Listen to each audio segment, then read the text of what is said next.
둥둥 수요 특강 달을 가리키다. 매주 수요일 코너입니다. 달을 가리키다. 성현들은 달을 가리키고 있지만 우리는 그 손가락만 보고 있지 않은지 돌아보는 시간인데요. 종교의 문자나 상징이 아니라 그것이 가리키고 있는 종교에 참된 가치에 대해 생각해보는 시간입니다. 어제는 어린이날이었지요. 우리나라에서 어린이 인권운동에 앞장선 종교가 있습니다. 바로 천도교인데요. 사람을 하늘처럼 모시는 인내천 사상을 바탕으로 어린이라는 말을 처음 쓰기 시작했으며 어린이 인권운동과 어린이날 제정에도 앞장섰습니다. 방정환 선생이 바로 천도교인이었지요. 천도교의 어린이 생각하는 정신과 어린이 인권운동에 대해 천도교 종의원 의장이신 정정숙 의장님과 말씀 나눠보겠습니다. 의장님 안녕하세요. 네, 안녕하세요. 반갑습니다. 예, 반갑습니다. 자, 어제가 어린이날이었는데요. 천도교에서 어린이라는 말을 처음으로 쓰고 어린이날 제정에도 앞장선 것으로 알고 있습니다. 자, 이에 대한 소개를 먼저 해주실까요? 네, 어린이라는 단어는 소파 방정환 선생님이 나이가 어린 사람에게 존칭의 의미를 담아 처음으로 보급했습니다. 1921년 천도교에는 소년회가 조직되었었어요. 예. 이를 바탕으로 1923년 5월 1일 세계 최초의 어린이 인권선언이라 평가받는 어린이날 선언문이 발표되었습니다. 방정환 선생님은 바로 손병희 선생님의 사이인데요. 예. 손병희 선생님은 동학 천도교의 세 번째 교조이십니다. 그렇죠. 네. 예. 그러다 보니까 이제 방정환 선생님도 장인어른 이 표현이 예 그렇습니다만 그렇죠. 예 그런 또 영향을 받아서 천도교의 네. 가르침을 몸소 체득하고 어린이 인권운동에 앞장섰다고 볼 수 있는 거겠죠. 그렇죠. 예, 그 우리가 그 천도교의 핵심 교리하면 인내천 그리고 시천주 사상을 이렇게 흔히들 알고 있는데요. 이러한 가르침이 평등운동으로 시작이 되고 또 인권운동과 어린이 운동으로 이어졌다고 볼 수 있겠죠. 당연하죠. 천도교의 핵심 교류가 시천주인데요. 시천주는 사람이 한울림, 천주, 한울림을 모시고 있다라는 뜻이며 인내천은 사람이 이에 한울이라는 가르침이거든요. 그래서 시천주, 대신사님 시대의 시천주, 그리고 해월신사님 시대의 사인여천 윤리가 나오는데요. 사인여천은 곧 사람 섬기기를 한울림 같이 섬겨라라는 뜻이고 손병희 성사님 시대에 바로 인내천, 사람이 이에 한울이다.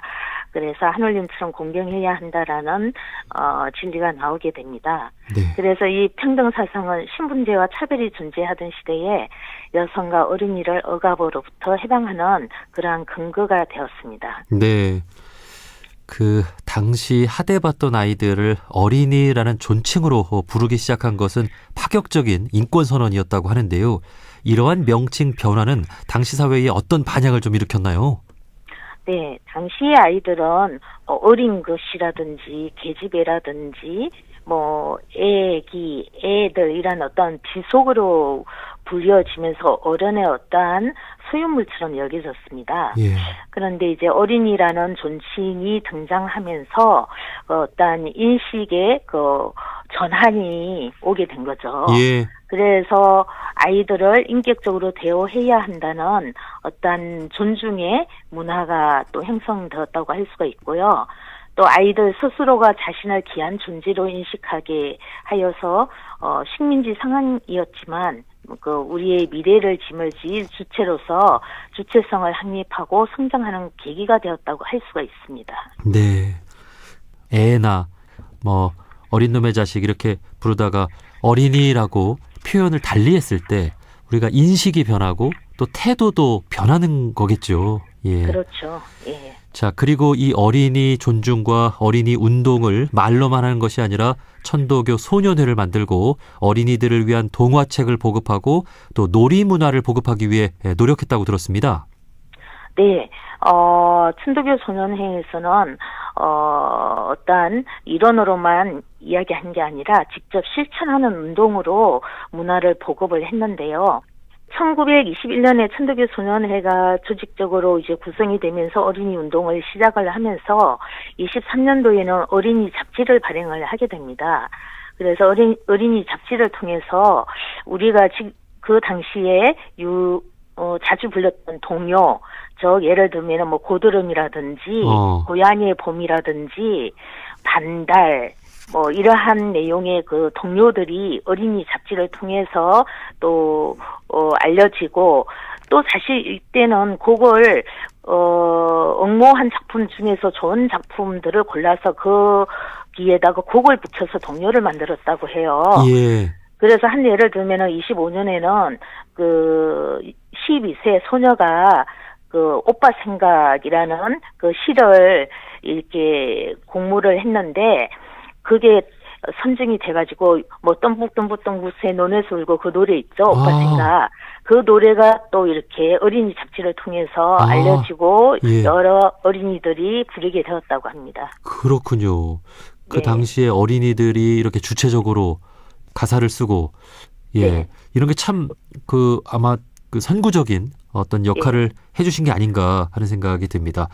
사실 그때 뭐 이 놀잇감, 장난감 같은 것도 없었을 텐데 이 동화책 같은 것도 없었을 거 아니에요? 네. 그렇죠. 그래서 방정환 선생님은 이제 전국을 돌면서 이제 강연회와 동화 구연 이런 것을 많이 했어요. 예. 그리고 방정환 선생님이 직접 동화 구연을 하기도 했거든요. 네. 그래서 어느 날 이하여고에서 이제 방정환 선생님이 신데렐라 동화 구연을 했을 땐가 봐요. 네. 너무 내용이 슬퍼서 학생들이 모두 눈물 바다가 되었는데, 심지어는 그때 감시하러 온 일본 순사도 감동해서 눈물을 흘렸다고 해요. 신데렐라 이야기요? 예. 와. 방정환 선생님이 동화 구연도 많이 하셨거든요. 네. 예. 그 방정환 선생님이 그때 이제 일본에서 아동 문학 또 아동 심리 이런 거를 공부하셨다고 들었어요. 네. 그러다 보니까 아동의 마음을 울리는 그런 동화 구연도 그렇게 하셨군요. 네. 예. 그래서 지금도 방정환 선생님 그 망우동에 있는 그 공원에 선생님 묘소가 있는데, 그 묘비에는 동심여선이라는 글이 쓰여져 있거든요. 그게 무슨 말이냐 하면은, 어린이의 마음은 신선과 같다. 동심여선. 이러한 묘비의 글이 아직도 적혀 있습니다. 네. 그 성경에도 어린아이와 같은 사람이 천국에 들어갈 수 있고, 우리 원불교에도 저 어린이가 하늘 사람이고 이런 말이 있듯이, 네. 지금 말씀해 주신 것도 같은 맥락이라고 볼 수 있겠죠. 그럼요. 예. 자, 1923년에 어린이날 선언문이 발표가 됩니다. 이것은 어린이의 완전한 인격적 자유를 강조했는데요. 이제 100여 년이 흘렀습니다. 자, 오늘날의 어린이들은 그 선언문에 걸맞은 자유를 누리고 있다고 보십니까?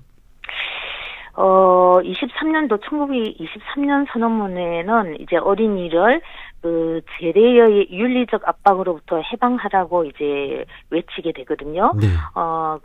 그런데 이제 100년이 지난 지금은 그 과거의 그 물리적 압박은 줄어들었을지 모르나 또 요즘은 학업과 그 경쟁이라는 그런 새로운 압박이 아이들을 짓누르고 있죠. 예.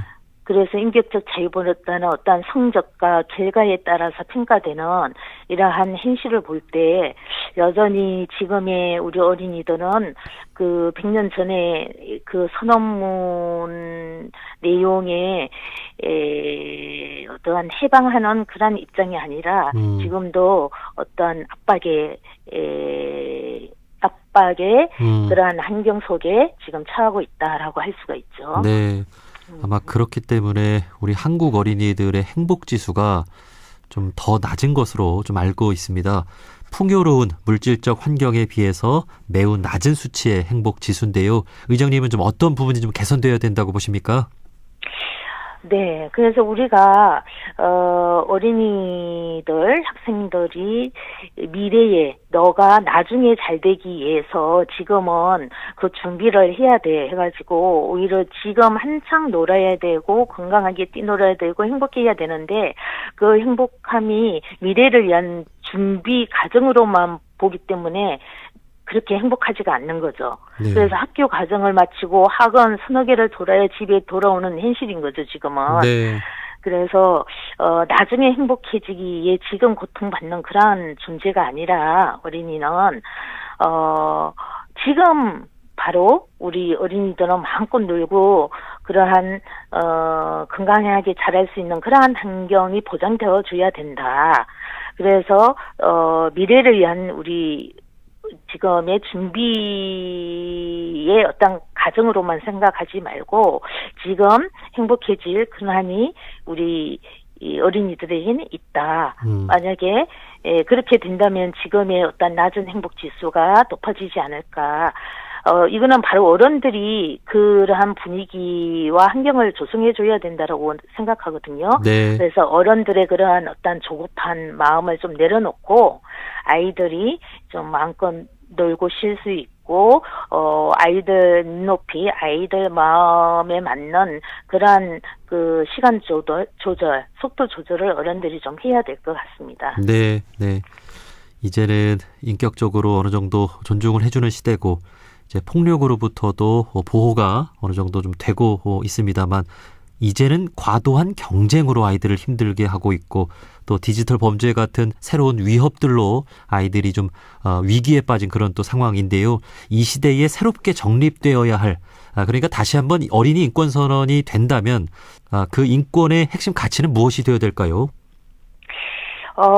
요즘 디지털 범죄가 굉장히 또 성행을 하고 있죠. 이게 또 과도한 어떤 경쟁 속에서 또 잘못된 방향으로 또 어린이들이 접할 수 있는 노출된 환경이 너무 많다 보니까 그러는데요.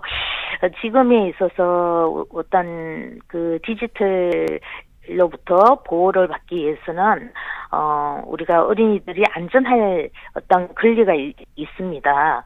그래서 윤리적으로 안전망이 필요하고요. 그래서 이제 우리 어린이들이 타인과 비교당하지 않고 자기 자신의 그 어떤 고유한 가치, 우리는 그 어린이가 가지고 있는 하눌린 마음을 잘 지킬 수 있도록 또 성장할 수 있도록 그 권리가 보장되어야 한다고 생각을 합니다. 그러니까 어린이는 안전할 권리와 또 자기 어떤 결정권과 그리고 자기 마음을 지키고 성장할 권리가 보장되어져야 한다라고 생각을 합니다. 네, 네. 우리 종교인들 역시 어린이들의 놀이터와 또 심리적 안식처가 되어야 할 거란 생각이 드는데요. 천도교에서도 지난 일요일에 어린이날 행사를 한 것으로 알고 있습니다. 우리 종교가 어린이들에게 어떤 공간 그리고 어떤 역할을 해줘야 한다고 보시는지요? 네, 종교는 아이들에게 심리적으로 어떤 안식처가 될 수 있는 그러한 공간이 되어야 된다라고 생각을 합니다. 그래서 어떤 성적이나 외모 이런 어떤 거에 상관없이 어린이 존재 자체로도 그 귀중함을 느끼게 해주는 무조건적으로 우리가 따뜻하게 안아줄 수 있는 그러한 공간이 이 종교가 되어야 된다라고 생각하고요. 그 다음에 상처받은 아이들이 언제든지 찾아와서 기댈 수 있는 따뜻한 그러한 품이 엄마의 품과 같은 그러한 품이 되어주는 공간이 바로 우리 종교의 역할이 아닌가 생각합니다. 네. 자, 마지막으로 이 땅에서 살아가는 모든 어린이들과 그 부모님들에게 꼭 해주고 싶은 말씀 있으면 한 말씀 해주실까요? 네. 어린이는 그 존재 자체만으로도 이미 작은 하늘님입니다. 그래서 누구와도 비교할 수 없는 소중한 존재이거든요.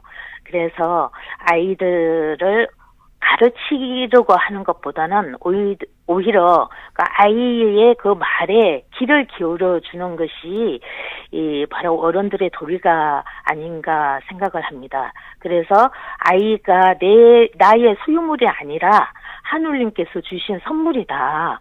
그래서 이 아이도 소중한 하늘님이고 아이가 어떤 말을 하고 어떤 것을 원하는지 그 아이의 말을 귀 기울여 주는 것이 바로 우리 어른들의 부모님들이 가져야 될 그런 자세가 아닌가 하는 생각이 듭니다. 네.